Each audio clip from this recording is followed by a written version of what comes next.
Alors bonjour les amis, on est en pleine période de Noël, hein, c'est le calendrier de l'Avent, avec des petites bouteilles à déguster, maintenant vous avez un peu l'habitude. Et aujourd'hui, qu'est-ce que je vais vous présenter? Un champagne de chez notre pote Régis Poissinet. Particularité des champagnes de chez Régis, il est sur une côte où il y a beaucoup de noir, et donc il fait beaucoup de pinot meunier. La cuvée qu'on va déguster, c'est plus de 80% de meunier et moins de 20% de chardonnay qui vont apporter un peu de rondeur, un peu de brioche au vin. On peut parler du vigneron, il est tout en bio, il est tout en biodynamie, les vins sont extraordinaires, on est sur des micro-dosages, 1,7 g de sucre en cuvée de dosage, donc vraiment on est sur des extra bruts, c'est très vif. Ce qui est intéressant, c'est aussi le nom de la cuvée, parce que je vous donne le dosage, mais si vous n'avez pas le nom de la cuvée, pour la retrouver c'est pas facile. Et donc la cuvée s'appelle Terre d'Irisée. Moi c'est la seule cuvée que je fais chez lui, que j'ai rentrée il y a pas très longtemps, c'est une vraie découverte là du mois de décembre, ça m'a beaucoup plu, c'est vraiment peps comme cuvée. Il n'y a pas grand chose à vendre hein, parce que c'est 7 hectares, donc c'est pas très grand, ça fait pas beaucoup de bouteilles, donc faut se ruer chez les cavistes. Ce que je vous ai pas dit quand même, c'est que c'est des vieux vignerons, mais en fait Régis il est pas si vieux que ça. Le domaine existe depuis 1947, on est à la 7e génération de vignerons,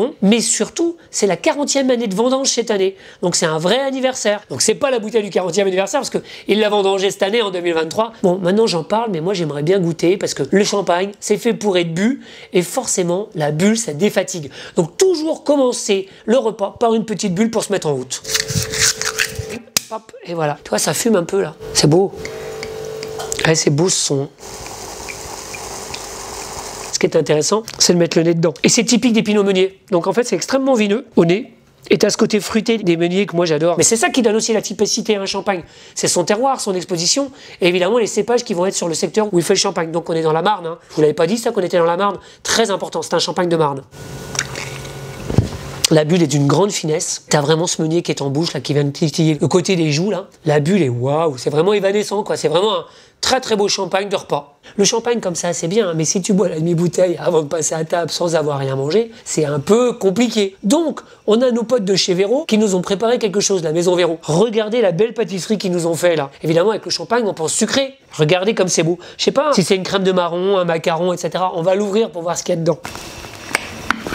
Hop, regardez comme c'est beau ce petit gâteau là au marron. Eh ben non, je vous ai bien eu. C'est pas un gâteau du tout. C'est un chaud-froid de poularde au mori de la maison Véro. Regardez comme c'est beau, c'est bien fait, c'est magnifique là. La poularde est à l'intérieur, les moris sont sur le dessus. Je pense que c'est très très bon. Alors, une seule façon pour le savoir. Hein. C'est bon, c'est un chaud froid, donc tu peux le manger froid évidemment. Et ça à l'apéro, tu vois, c'est facile. Tu coupes en tranches comme ça, tout le monde est autour de la table, et avec le champagne, c'est merveilleux, tu vois. La volaille, ça marche avec le champagne, puis tout le monde croit que c'est pour manger avec un gâteau. On peut associer ça sur un repas tout le long, et ça tu peux aussi le faire en entrée. Bon, les amis là, c'est Noël. Qu'est-ce qu'on fait à Noël? On boit des bulles, on boit du champagne, de chez Régis évidemment. À la vôtre les amis. Ah dans 2 jours, hein, vous allez me revoir parce que là c'est le calendrier de l'Avent. Donc tous les 2 jours, vous avez le droit à une petite bouteille avant Noël. Y a pas de raison. Les enfants ils ont du chocolat ou des Playmobil, vous avez le droit à votre petite bouteille. Salut. Les amis là, vous avez vu, les bouteilles elles sont topissimes et elles sont à gagner. Donc n'hésitez pas à aller sur mon Instagram et sur mon Facebook Sherwan officiel pour gagner les bouteilles que vous voyez dans le calendrier de l'Avent. À bientôt.